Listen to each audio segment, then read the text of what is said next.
Welcome back. You're watching The Agenda. Deputy Social Development Minister Gauteng Hendricks will today engage the non-profit organization in Lenasia, south of Johannesburg.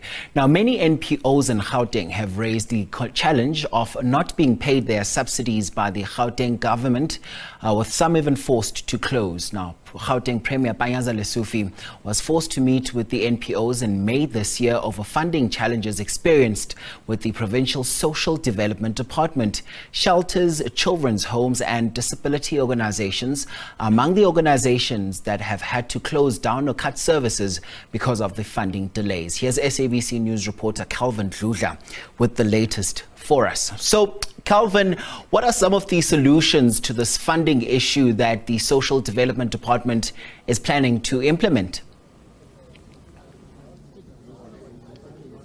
Good morning to you, Mkolis, and good morning to the viewer at home. Yes, indeed, the Deputy Minister of Social Development, Mr. Gauteng Hendricks, is here.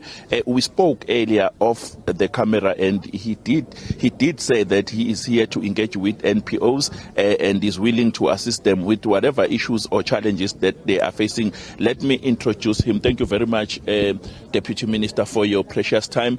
You are here today to engage with the NPOs. But before we deal with that, today, earlier when you had an interview with another broadcaster, I saw a banner, a government banner from the social development, but you are here today. I can see there's written Al Jamaa. So I just wanted to get a clarity from you.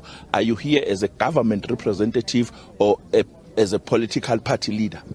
Look, I'm not sure. I'm here as Deputy Minister of Social Development. And as you know, the ward committee is a multi-party ward committee consisting of different political parties. They wanted to invite me for lunch to celebrate my appointment as Deputy Minister. So I told them, look, I'll come for lunch on one condition.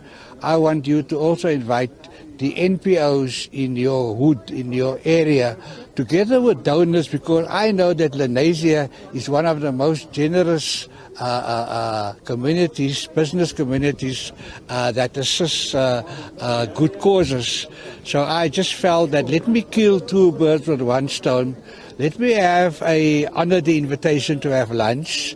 Secondly, bring NPOs together and generous donors, because I know that NPOs have been battling. We've heard in Gauteng many of them have closed down, and that is now part of my mandate. And also, the clock is ticking. We have to eradicate poverty by 2030 in terms of the National Development Plan, which South Africa has committed to. So myself and the Minister, we're hitting the ground. I'm going to the streets all over the country. And I'm going to go to all political parties and tell them, bring your constituencies. Let me bring my Deputy Director Generals of my 6 branches to tell you what services we can offer. Let me hear from you what services you're not getting, so that I can put the Deputy Directors on the red carpet with the Minister. I know you are fairly new in this position. You were hired, or the President of the Republic announced you a few days ago. But do you know that if you roll up a government banner, Department of Social Development, and it's a conflict of interest because you are here for Al Jamaa? No, it's not a conflict of interest. We all have to work together, political parties, churches, mosques, government. We can't do it on our own. All of us will have to work together in order to eradicate poverty. And you know, the churches and the mosques play a very important role. We also have parliamentary constituency offices, and we have 1 year, and we're an extension of government. And it is our job to take matters of the community to Parliament and vice versa. So I know that there should be a separation of powers between the political party and government. We have a mayor in the city of Johannesburg. You haven't seen Al Jamaa pushing their agendas in the work of the mayor. He's the only mayor that has not faced a corruption charge for the last 18 months. So that is the approach. We are not here to serve Al Jamaa. We are here to serve all South Africans. That is my job as a Deputy Minister for Social Development. Poverty knows no political parties, knows no government departments. If we can't all work together, you must remember we've got a government of national unity. Whatever I do, I have to do in concert with at least 11 political parties. Find out what they promise their communities. But now I want to go to their communities, ask them to invite me. And if they put up their banners, I don't have a quarrel with that. And I am from the Department of Social Development. My staff brought along a banner. Yes. And I don't have a quarrel with that. Okay. Let's talk about the reason why you are here. You are going to meet with the NPOs today. What is the message that you have for them? Look, I'm coming here today to have a nice lunch. We're inviting NPOs and business people to sit together, to network, to see how business people can help these NPOs in this particular area. Charity begins at home. Many of these business people give charities outside the area, which is fine. But we need to let them know that charity begins at home, and the NPOs in Lenasia and Soweto and the surrounding areas, they need more support. They can't expect government to provide all the funding. And we also brought ambassadors. I've invited ambassadors to come that have a constituency in Lenasia.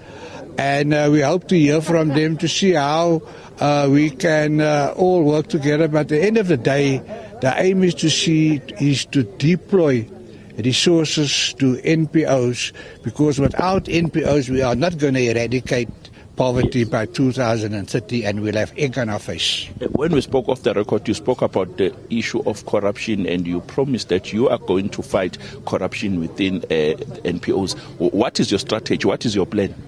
Look, we have an executive mayor in Joburg, the largest metro in Africa, and there's been no charge of corruption against him. So we're very tough on corruption. And at the moment, I'm very concerned that we have 300,000 NPOs, and they issue the 6 and 18 certificates. But only a third of them submit their annual statements, submit their annual plans.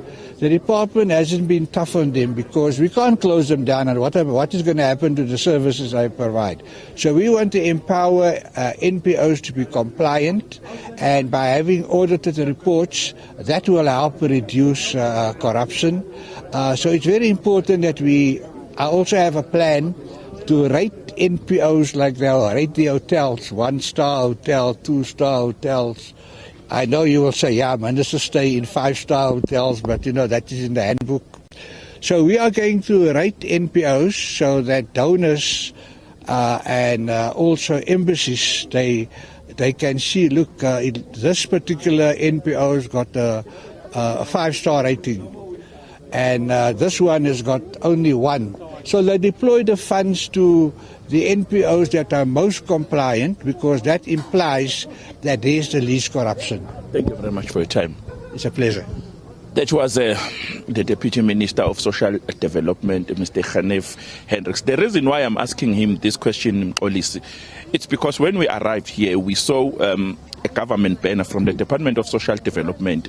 He was having an interview with one of the a national broadcaster, and I was so amazed to see that, because when you can get inside here, you can see that the event is actually for Al Jama'ah, a political party that he is leading. So that is a conflict of interest.